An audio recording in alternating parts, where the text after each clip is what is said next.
मुअज़्ज़ज़ हज़रात, नौजवानों, बुज़ुर्गों, अल्लाह करीम का ये बहुत बड़ा एहसान है कि अल्लाह करीम ने हमें वो पाक जमात अता फरमाई है जिसके अकायद कुरान और सुन्नत के मुताबिक हैं। अल्लाह ताला ने हमें अहले बैत अतहार का भी मुअद्दब बनाया है और सहाबा कराम का भी मुअद्दब बनाया है। अल्लाह करीम ने हमें औलिया अल्लाह का भी अदब अता फरमाया।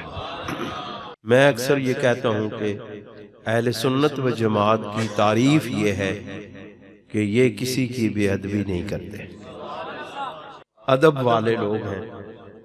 इनकी सरिश्त में अदब है, इनके खमीर में अदब है, इनकी परवरिश में अदब है, इनकी तरबियत में अदब है।